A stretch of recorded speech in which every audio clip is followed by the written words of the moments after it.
Hello everyone, it's Retroaction. Welcome to another Star Wars Titanium series review. Now, I haven't done one of these in a while, so we are here with the Imperial Cargo Shuttle SW-0608, or SW-0608, 0608, whatever.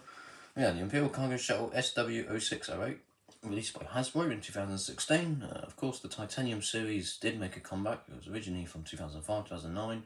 I don't own any of those. Would like to someday. I've just got back into Action Fleet, so the time will come for the Titanium series, the original line. But this is the Black Series Titanium series. Bit of a mouthful. So it comes in a typical Titanium series box. Again, they don't make this line anymore. It kind of stopped after Rogue One, just like the Micro Machines. I've done reviews on these before, but I haven't done one in a very long time. About a year now. So as you can see, we've got like the blueprints there. We've got the Star Wars Black Series logo. You have the new-ish Titanium series logo. You've got the name, Hasbro. Not really much on the side, a bit more diagrams of the ship. And 31, and then just loads of other languages. So that's the box, and then rattling around is the insert. But yep, that's the box. It's pretty cool. I keep all the boxes for some of these anyway, for the Titanium series. And now we get to the ship. So comes with the flight stand, comes with the stand. It's your typical Titanium series stand for 2015, 2016. It's, you know, this long, well, this,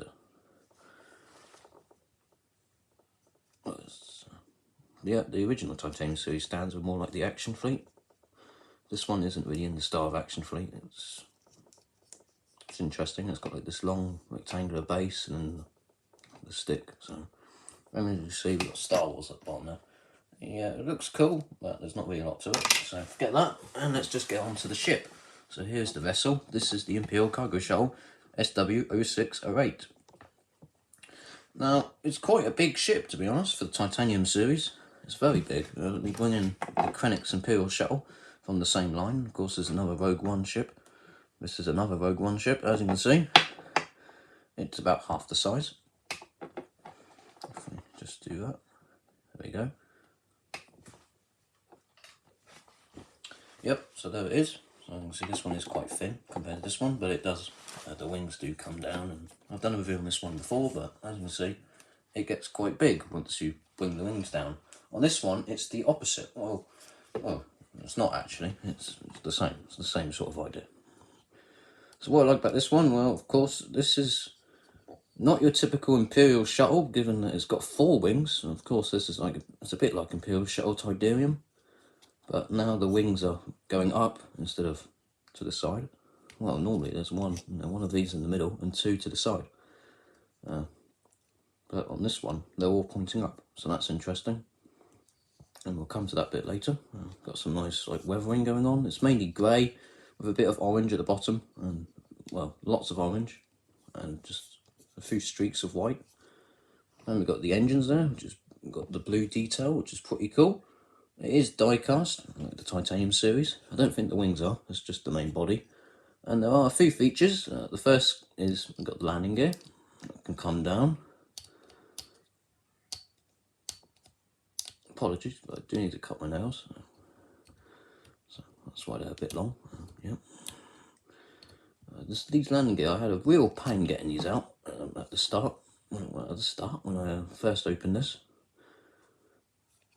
So there they go, they come down like that. And then we've got the boarding ramp that comes down. It's very nice, there's some nice detail on that. Unfortunately, there's no detail of the interior of the ship. But at least they did add this. I do like the ones with moving parts, so that's really cool that they have the ramp there. There you have it, some nice detail on that. We've got the cockpit there as well. Some nice black detail for the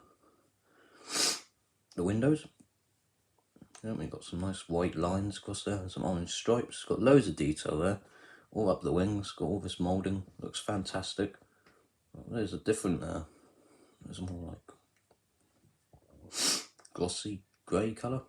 Yeah, there's different shades of grey being used on the ship. So there it is, very nice, and it does sit. Well, he says that. I believe you do need to bring this down. This opens up quite far, but you want it down like that, and then it does sit. So there it is. Looks pretty cool. Looks pretty neat. Yeah, that's awesome. But these do have a tendency. Well, one of mine is extremely loose, but either way. So there's the landing gear. Some good detail on them. I like what they did with the silver. If we just get them out again, also got some like a code there of the moulding. But I do like the silver they've added at the bottom there. That's pretty cool.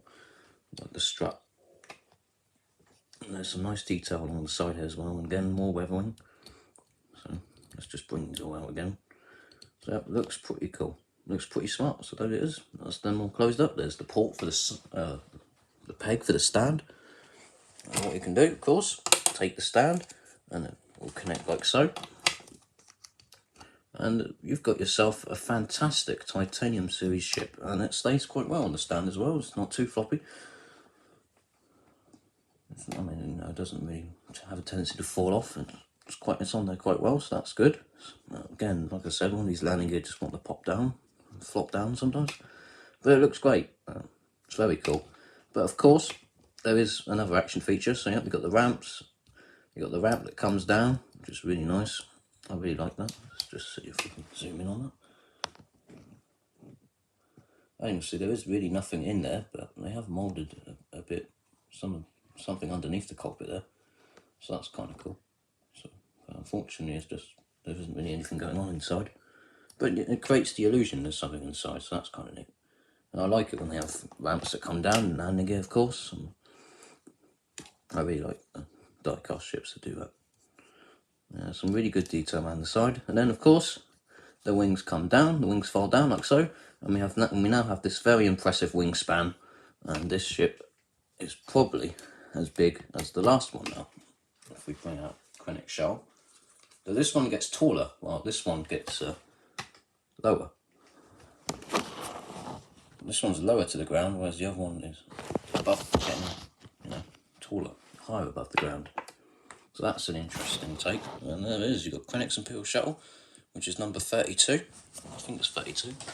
No, this one, yeah, it is 32, because this one's 31. So that's 31 and 32. Krennic's Imperial Shuttle and the Imperial Cargo Shuttle, SW-0608. There it is. So that's pretty cool. I really like that. They look great together. But of course, with this one, you can't have it on the stand like this. But with this one, you can. So there's that going for it. So in this one, you can have it on the stand in both modes, which is something you can't do for Krennic Shuttle. So that's a bonus. And it looks great. So because it's die-cast, I do wonder if it's a good idea leaving them up like that. Oh, the wings are plastic actually. Should be fine. But yeah, there it is. It looks fantastic. I like it in both configurations, both modes. I can't think of the right word.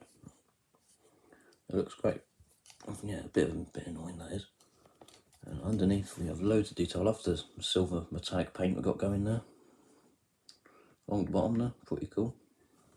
It's like an act with the whole orange cargo section. Yeah, it's an interesting colour scheme for a Galactic Empire, for an Imperial vessel. They're normally like grey and white, but not this type of grey. They're normally like a light grey. This one's a dark grey, and it's not typical for shuttles to be this colour for the Empire either. So it's a different take. It's a unique ship. It looks cool. It's got quite the impressive wingspan when it opens up.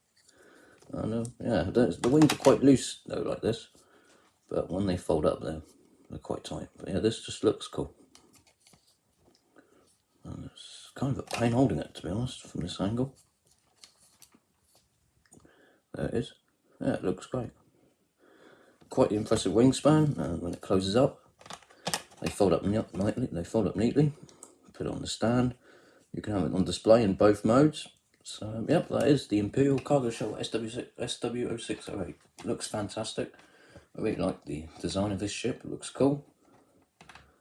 Yeah, it's probably one of my favourite of the Black Series Titanium series. Probably one of my favourite ships they did for that line, the Black Series Titanium series line. So yeah, that's a retroaction with the Imperial Cargo Shuttle SW-0608. Not really sure what that code means. Interesting enough, that is the same code that the Micro Machines version of this ship had. Maybe, like Imperial Shuttle Tidarium. This one is SW-0608, or maybe they're all like that. I don't think so. I think that is pertaining to a Pacific ship. And there's some really good detail on the back there as well. Looks really cool. I like what they did. Fantastic stuff. So, yeah, give Hasbro some credit for this one. It's very cool. Very nice design. It's a nice hefty die-cast ship. It's a nice hefty die-cast ship with some moving features, some movable parts. So that's always good. Right, let's be retraction with the Titanium series Imperial Cargo Shuttle SW-0608. I think that is it. I do have a few more that I've left unopened, but for the open ones, I think I've done them all. So, right, let's be retraction. See you all next time. I'll definitely pick this up. You can find it. I don't know where you can find it. I did get these on sale from the Entertainer, but that was a few years ago. Good luck finding them now. But if you do, definitely try and get this one. Alright, this has been Retraction UK. I'll see you all next time. Bye for now.